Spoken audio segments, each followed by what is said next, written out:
আবাসে ঘর পাইয়ে দেওয়ার নামে টাকা আত্মসাতের অভিযোগ। আমতায় পঞ্চায়েতের প্রধানের বাড়িতে বিক্ষোভ দেখালেন গ্রামবাসীরা।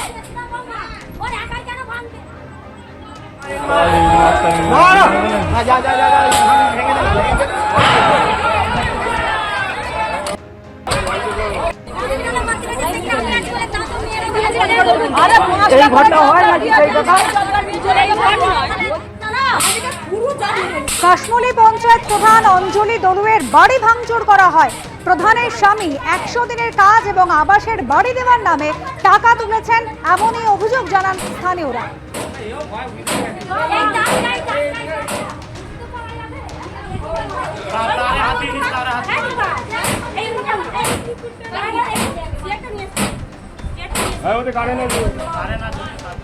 আমাদের অভিযোগ, আমাদের জব কার্ডের যে বই ফই নিয়ে রেখে দিয়েছে, সেই জন্য আমরা আজকে এখানে এসেছি। আর আমাদের জব কার্ডের বই করে দেবে বলে 500 করে টাকা নিয়েছে, একবার 200 করে টাকা নিয়েছে।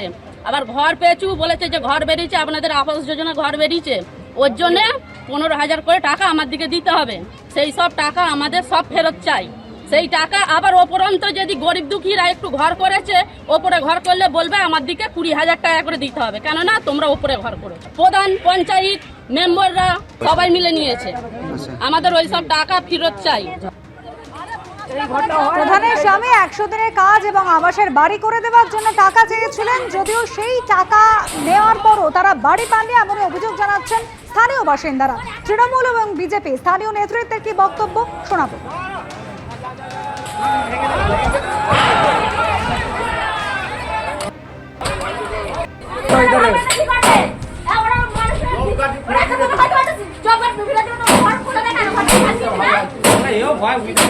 দাবি জনসাধারণের যে যাবতীয় দীর্ঘদিন জব কার্ড নিয়ে মহিলাদের রেখে দিয়েছিল, সেই জব কার্ড নিয়ে দুর্নীতি করেছে, প্রচুর টাকা দুর্নীতি আছে। এবং আবাস যোজনা যে টাকা এক একজনকে ঘর দেবার নাম করে যে ঘর টাকা নিয়েছে, সেই টাকা অবিলম্বে আমাদের ফেরত চাই।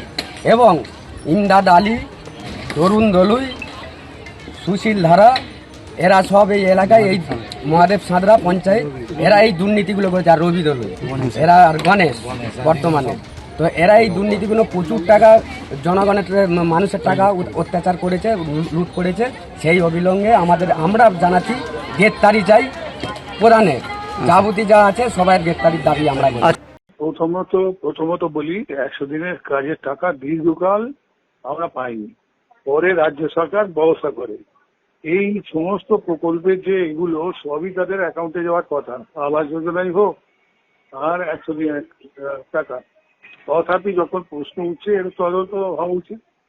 এখন ব্যাপারটা হচ্ছে, এই সময়ে এক্সিকিউটিভ অফিসার হচ্ছে ব্লক ডেভেলপমেন্ট অফিসার, তার মাধ্যমে এইগুলো সমস্ত হয়েছে। এটা তদন্ত, যদি এরকম অভিযোগ থাকে, আর যে কেউ যদি অন্যায় কোনো করে থাকে তার বিরুদ্ধে যা যা ব্যবস্থা নেওয়া হবে। এগুলো তো সরকারি ব্যাপার, এই লিখিত অভিযোগ হওয়া উচিত। আর এরা আগে কেন বলেনি? আমরা তো রয়েছি, আগে এই অভিযোগগুলো কোনোদিন শুনিনি। এই তো মারাত্মক অভিযোগ। আদিবাসী উন্নয়নের তহবিলের টাকা নয়-ছয় করা হয়েছে বলে অভিযোগ তুলে সরাসরি প্রাক্তন মুখ্যমন্ত্রীকে নিশানা করলেন আদিবাসী উন্নয়ন মন্ত্রী। তিনি বলছেন, আদিবাসী উন্নয়নের তহবিলের যে টাকা, সেই টাকায় সবুজ সাথীর সাইকেল বিলি করা হয়েছে। আর কি বললেন ক্ষুদিরাম টুডু, দেখুন। তৃণমূলের এটা তো একটা, মানে আমরা সেই অঙ্ক কষি না, হাতের এক। তৃণমূলের একটা হাতের এক ছিল তো মাইনরিটি দপ্তরটা, এবং সেই জন্যে প্রাক্তন অনারেবল সিএম ট্রাইবেল ডিপার্টমেন্ট এবং মাইনরিটি ডিপার্টমেন্ট তিনি নিজের কাছে রেখেছিলেন। ভাবতে অবাক লাগে, আজকে ট্রাইবেল ডেভেলপমেন্ট কর্পোরেশনের যেটা উন্নয়নের যে টাকা, সেই টাকা দিয়ে তিনি সবুজ সাথী সাইকেল পশ্চিমবাংলায় বিতরণ করেন।